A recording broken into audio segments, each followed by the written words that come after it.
Sheila Hancock, John Thor's wife, and they owned at one time the family owned virtually the whole of Bath Road near Heathrow.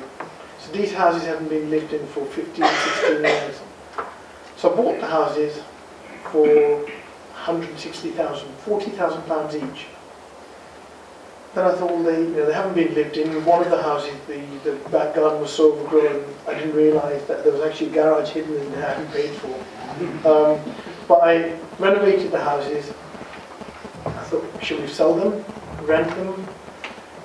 And then I came up with the idea, why not actually open up a B&B, a guest house near Heathrow? I thought, well, there's a lot of posh hotels, budget hotels, but I don't really see any bed and breakfast near Heathrow. So the next year, opened up HSA. And some people say, HSA is a House of Surinder Arora, hospital for sick animals.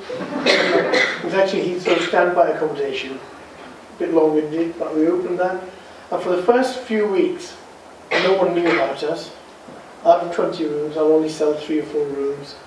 And I said to my wife, I said, the next time there's a delay at Heathrow, I'm going to get these leaflets printed, £25 a night, and just go and dish them out in the terminal. And a couple of weeks later, there was a fog at Heathrow on Saturday night. Quickly jumped out, went to Terminal 1, and I started giving out these leaflets. And I'm carrying this box, and within 5 minutes, I got this tap on the back of my shoulder, and there was this policeman. What the hell do you think you're doing? And I said, look at all these people, sleeping on the floor, they've got nowhere to go, budget accommodation. This is owned by BAA. Get off, you can't do anything without their permission. So I don't know if most of you know, when you drive under the tunnel into Heathrow, every inch of the space is owned by BAA, and you can't sneeze without their permission. And so just as I was being escorted off out of the terminal building, I saw a hotel booking desk, and I went up and I got the head office number, and I rang. It was a company called Expotel, a hotel booking agency. And I rang and I spoke to Mr. Curtis Shah, their finance director, and I said, look, I've got this idea, I've got this budget, bed and breakfast near Heathrow. Lots of guests that come in, they don't want to pay for hotels, and I can actually fill that gap. And he said, what do you intend on charging? And I said, £30 a night. He said, but you'll have to pay us commission. I said, there's no problem, until I told him that my accommodation was literally rooms in a house, and you have to share a bathroom and share a kitchen.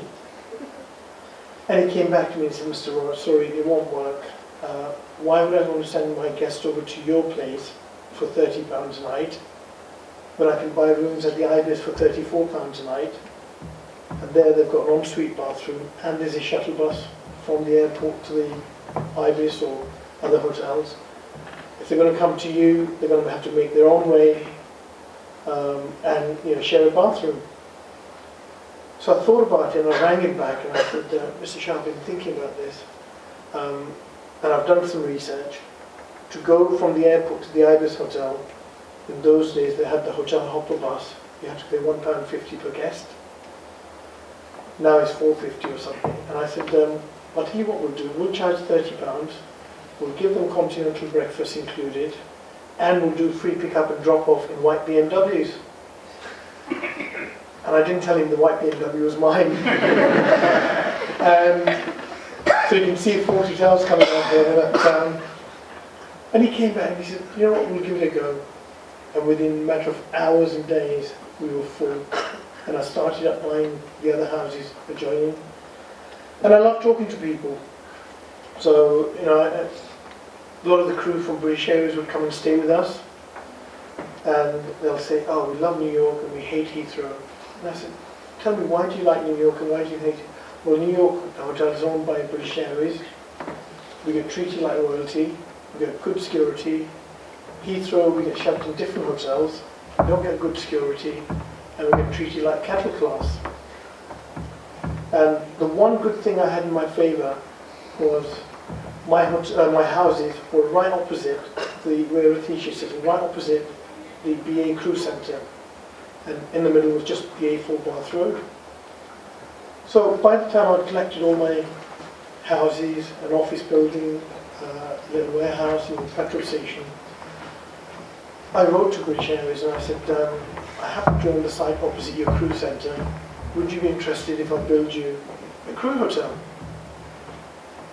And within 2 days I got a reply saying, come and give us a 1-hour presentation, and if you can bring some drawings or some ideas.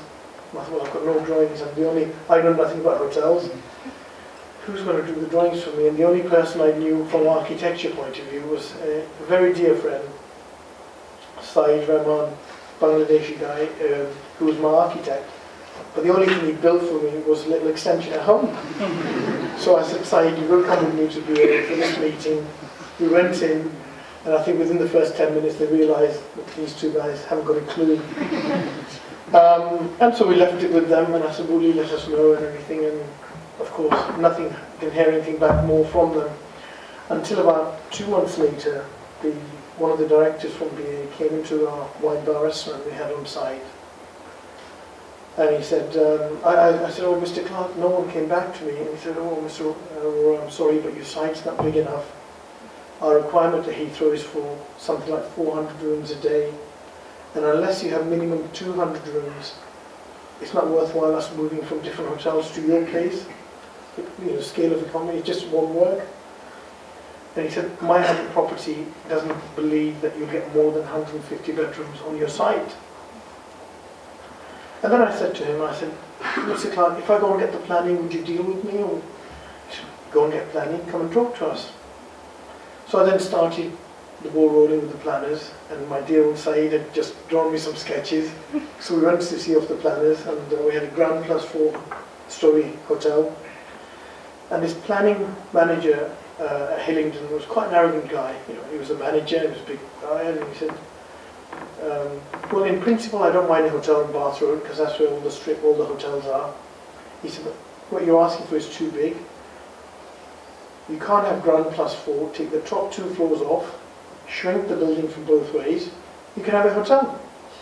And I came away and Saeed said to me, oh, that gives us about 140 bedrooms. And I went back and I said, Mr. McGill, no one's going to lend me the money to build a hotel, and I really need 300 bedrooms. I sort of made it up from 200 to 300 bedrooms. And I said, unless you help me. And he said, Mr. Arora, that's your problem. Get out. It was literally out. I didn't give up. And I guess one of my moral, the story tonight is never give up in life. I then started talking to various different people, my local councillors, my deputy mayor, and I started doing petitions and everything. And I went back to this guy, the planning manager, and I said, Mr. McGill, I want to talk to the head of planning. Oh, he's too busy, he's too busy. And I think after a few weeks he realised I wasn't going to give up. He then said to me, oh, we're coming over to see your site next week, next Tuesday, Mr. Arora. I'll be with the head of planning. And I said, can you just spare me 5 minutes? Oh, we'll see, we're very busy, but we'll see. Following Tuesday, I waited all day. They came about 4:30, spent 5-10 minutes, cleared off. And as I ran after them, he said, Mr. Arora, we're busy, we'll write to you. And then at that point, I rang one of the councillors and the deputy mayor, and I told him what happened. And he really gave them blasting and saying, this guy is asking me for a few minutes, and he's talking about building something really nice, creating employment. Why won't we listen to him? But so, cut the long story short, they came back and saw me a couple of weeks later. And by which time the planning manager had moved up from ground. Well, you can have ground plus 3 stories. And by the time the planning director came, and he said, so how can we help you, Mr. Arora? I said, well, I'm trying to build this hotel and I need so many rooms. And he looked at the building opposite the BA Crew Centre and he said, how higher than that property are you going to build? And I said, same height. And he looked at his planning manager and he said, Kevin, what are we trying to do by stopping Mr. Arora building same size as? So they went away. 2 days later, you can have ground plus 4. A few weeks later, I rang the planning director again. I said, Mr. Children, I've got a bit of a problem issue. BA don't want me to put the plant room on the roof because of noise and vibration. They want me to put that in the basement and the ground floor, so I'll lose some room there. And he said, what are you asking for? And I said, you wouldn't suppose give me another floor on top and I'll take the plant room in the basement, but that'll still be the same height. And he said, I'm sure we can live with that. So initially I started off with 270 bedroom planning permission, which we then, when we built, we got it up to 320, and now we got up to 360.